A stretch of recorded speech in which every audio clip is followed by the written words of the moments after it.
Engineering college के विद्यार्थी दोस्तों, मैं आपसे माफी चाहता हूं इस बात के लिए कि मराठी नहीं बोल सकता, इसलिए मैं मेरी बात हिंदी में कहूंगा और अंग्रेजी में बोलना नहीं चाहता।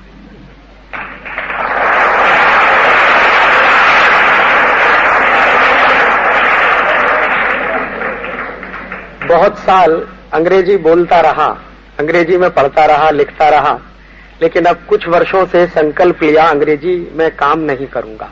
उसके पीछे कारण क्या है? एक बार मैं एक कॉन्फ्रेंस में गया था एम्स्टर्डम, हॉलैंड में, तो वहां एक रिसर्च पेपर पढ़ने का मौका मिला मुझे। तो मैं मेरा रिसर्च पेपर जब पढ़ रहा था तो एक डच साइंटिस्ट ने खड़े होकर मुझसे पूछा कि आपके देश की नेशनल लैंग्वेज क्या है, राष्ट्रभाषा क्या है? तो मैंने कहा मेरे देश की भाषा हिंदी है। तो उसने कहा आप अपना रिसर्च पेपर हिंदी में क्यों नहीं पढ़ते? तो मैंने कहा मेरा रिसर्च पेपर अगर हिंदी में पढ़ूंगा तो आपको समझ में नहीं आएगा। तो उसने कहा आप हमारे समझने की चिंता क्यों करते?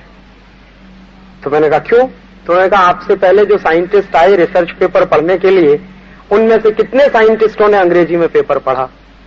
तो मैं चुप हो गया, क्योंकि मुझसे पहले कुछ फ्रांसीसी वैज्ञानिक थे, उन्होंने फ्रेंच में पढ़ा था, और उससे पहले कुछ डच साइंटिस्ट थे, उन्होंने डच में पढ़ा था। एक जापानीज साइंटिस्ट आया था, उसने जापानीज में पढ़ा था। रूस का एक साइंटिस्ट था, उसने रशियन में पढ़ा था। तो उन्होंने कहा ये सब के सब वैज्ञानिक अपने अपने देश की भाषा में पढ़ते रहे, तो क्या हमको ये सब समझ में नहीं आया होगा? तो मैंने कहा मुझे मालूम नहीं है। तो उन्होंने कहा कि आप चिंता मत करिए, हमने व्यवस्था की हुई है, हमारे पास कंप्यूटर की व्यवस्था है, आप जिस भाषा में पढ़ेंगे हम हमारी भाषा में उसका ट्रांसलेशन करवा लेंगे, लेकिन आप उसको पढ़िए। तो मुझे पहली बार आश्चर्य हुआ कि मैं हिंदी में पढ़ नहीं सकता। तो उस वैज्ञानिक ने मुझको जो कहा, मुझे ऐसा लगा कि जैसे मेरे गाल पे किसी ने तमाचा मारा। उसने कहा कि 1947 के पहले आपका देश गुलाम था, और अगर आपका जन्म 1947 के पहले हुआ होता और आप अंग्रेजी में पेपर पढ़ते तो मेरे समझ में आता कि आप अंग्रेजी में पढ़ रहे हैं, क्योंकि आप गुलाम हैं। लेकिन अब तो आपका देश आजाद हो गया है और आपका जन्म तो आजादी के बाद का जन्म है, तो आपको अपने देश की राष्ट्रभाषा का सम्मान करना ही चाहिए, ये उसका कहना था। तो मुझे लगा कि बात तो वो बिल्कुल सही ही कह रहा है। और उसने एक बात और कही जो शायद सभी ने मानी है और कही है कि दुनिया में कोई भी व्यक्ति अगर मौलिक काम करना चाहे, कोई बेसिक रिसर्च करना चाहे, कोई मौलिक शोध करना चाहे, तो वो तब तक संभव नहीं है जब तक कि वो अपनी मातृभाषा में चिंतन ना करे।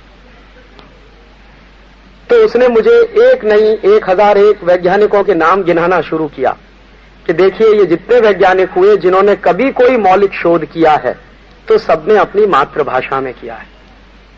तो अगर आप अपनी मातृभाषा में काम नहीं करेंगे तो आप भी मौलिक शोध नहीं कर पाएंगे। हाँ, इतना जरूर हो सकता है कि दुनिया के कुछ वैज्ञानिकों ने कुछ काम कर लिया होगा, आप उसकी नकल करेंगे, उसको रिप्रोड्यूस करेंगे। अगर आपको मौलिक रूप से कोई चीज करने को लिए दे दी जाए तो शायद आपके हाथ पैर कांप जाएंगे। तो मुझे लगा कि बिल्कुल ठीक ही कहा उसने।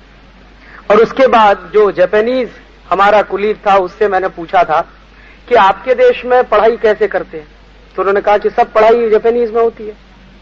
तो मैंने कहा इंजीनियरिंग की पढ़ाई भी जापानीज में? कि हाँ बिल्कुल होती है। तो डॉक्टरी की पढ़ाई? हाँ वो भी होती है जापानीज। चार्टर्ड अकाउंटेंसी की पढ़ाई भी जापानीज में होती है, मैनेजमेंट की पढ़ाई भी जापानीज में होती है। तो बचपन से लेकर और उच्च शिक्षा तक सारी पढ़ाई जापानीज में होती है। तो मैंने कहा आपको कभी कष्ट नहीं होता? अंग्रेजी के जो टेक्निकल इश्यूज हैं उनको आप जापानीज में ट्रांसलेट करते हैं? उन्होंने कहा थोड़ा कष्ट होता है लेकिन बाद में बहुत आसान हो जाता है। तो उन्होंने कहा कि दुनिया में कोई भी ऐसी अच्छी किताब का आप नाम बोलिए, मैं आपको बता दूंगा कि ये किताब हमारी लाइब्रेरी में जापानीज में उपलब्ध है। तो उसने जो एक दूसरी बात मुझसे कही वो ये कही कि भाषा का सवाल नहीं है, सवाल अपने राष्ट्र के सम्मान का है और अपने संकल्प का है। तो उस दिन से मुझे लगा कि मुझे भी अपने राष्ट्र का सम्मान करना ही चाहिए। उस दिन के बाद से मैंने दोस्तों ईमानदारी से आपसे कहूं हिंदी बोलना शुरू किया या सीखा, और अभी भी सीख रहा हूं। अभी भी मैं जब हिंदी बोलता हूं तो उसमें बहुत सारे शब्द अंग्रेजी के आ जाते हैं। तो ये मेरी तकलीफ है, क्योंकि बचपन से अंग्रेजियत में पढ़ा हुआ हूं और अभी छोड़ने की कोशिश कर रहा हूं, इसलिए अंग्रेजी में बोलना नहीं चाहता और मराठी मुझे बोलनी नहीं आती, इसलिए आप माफ करिएगा, मैं मेरी बात हिंदी में कहूंगा, लेकिन आसानी के साथ मेरी बात आपको समझ में आए उसकी मैं कोशिश करूंगा। जिस विषय पर आपसे बात करना चाहता हूं, ये विषय आपके और मेरे देश के लिए बहुत महत्वपूर्ण है और हमारे देश में जितना महत्व इस विषय का है उससे ज्यादा महत्व दूसरे देशों में इसका हो चुका है। मैं आपको एक जानकारी देना चाहता हूं कि दुनिया में जो सेंट्रल यूरोप के देश हैं, मध्य यूरोप जिसको कहते हैं, जैसे फ्रांस है, जर्मनी है, वगैरह वगैरह, और उसके साथ साथ हमारा एशिया का देश जापान भी है, इन सब देशों में कुछ समानताएं हैं और उनकी जो समानताएं अगर आप देखें तो एक समानता इस सब देशों में नजर आती है, वो ये कि ये बहुत ज्यादा टेक्निकली एडवांस देश हैं और काफी टेक्निकली साउंड देश हैं। सेंट्रल यूरोप के और खासकर हमारे एशिया में चीन और जापान, तो ये सारे के सारे देश इतने ज्यादा अच्छे मजबूती के देश बने हैं, इसके पीछे कुछ कारण है, कुछ उनकी खासियत है। और उनकी खासियत ये है कि उन सारे देशों में राष्ट्र सम्मान और राष्ट्र प्रेम भयंकर भरा हुआ है लोगों में। जैसे जापान में एक नियम है, आप सुनेंगे तो आश्चर्य करेंगे। जापान में कोई विद्यार्थी अगर इंजीनियरिंग में पढ़ता है, मेडिकल में पढ़ता है, मैनेजमेंट की पढ़ाई करता है या कुछ भी करता है, कोई प्रोफेशनल एजुकेशन ले रहा है, तो जापान का वो विद्यार्थी अमेरिका जाने की बात करेगा अगर, या यूरोप जाने की बात करेगा और वो कहेगा कि मुझको ज्यादा एडवांस स्टडी करनी है और ज्यादा उसमें जानकारी करनी है, तो जापान की सरकार उसके साथ एक समझौता करती है, एक एग्रीमेंट करती है। एग्रीमेंट ये होता है कि वो जापान से जाएगा जरूर, दुनिया के जिस देश में वो जाना चाहता है अपने ज्यादा अध्ययन के लिए, ज्यादा ज्ञान प्राप्त करने के लिए वो जाएगा, लेकिन उसके साथ शर्त ये होती है कि वहां से अध्ययन करने के बाद वापस लौटकर उसको जापान में सर्विस देनी ही पड़ेगी। ये नहीं हो सकता कि वो जापान से अमेरिका चला जाए और फिर जापान को भूल जाए और अमेरिका में नौकरी करते करते इतना मस्त हो जाए कि उसको याद भी न रहे कि उसका कोई देश भी है जापान। ऐसा ही फ्रांस में भी है। फ्रांस में जितने सरकार द्वारा चलाए गए इंजीनियरिंग कॉलेजेस हैं या वहां के प्रोफेशनल इंस्टीट्यूट्स हैं, वहां भी इसी तरह का नियम लागू होता है कि उनको अपनी सर्विसेज देनी ही पड़ती हैं। अमेरिका में बहुत साल तक ये नियम चलता रहा था, अभी पिछले 3-4 साल से ये नियम थोड़ा सा बदला गया है और इसको ढीला किया गया।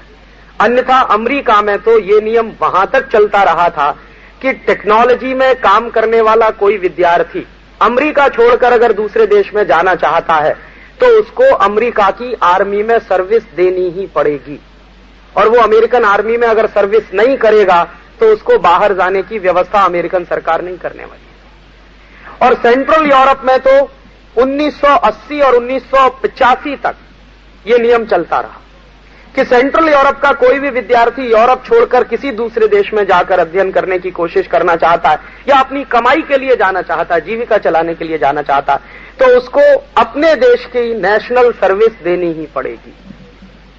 तो एक बार मैंने एक सज्जन से ऐसे ही पूछा था, एक मेरे परिचित मित्र हैं, फ्रांस में है, सोरबोन में, उनका नाम है जेan-मारी लपें।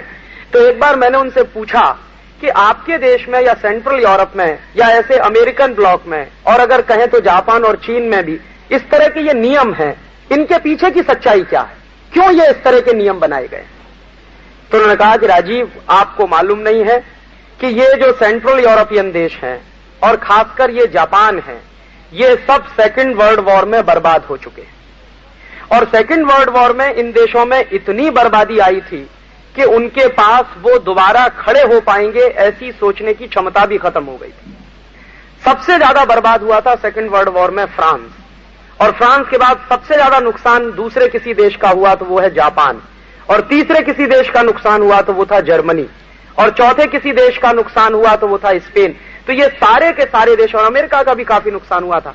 तो उनका कहना था कि ये सेकेंड वर्ल्ड वॉर की जब लड़ाई हुई थी तो इन सब देशों में इतनी बर्बादियां हुई हैं, तो ये सारे के सारे देशों ने जब अपने अपने देश को फिर से खड़ा करने का, अपने देश को रीस्ट्रक्चर करने के जो प्लान बनाए, जो योजनाएं बनाई, तो उन सारे की सारी योजनाओं में ये सबसे महत्वपूर्ण बात ये थी कि उनके देश की बुद्धि और उन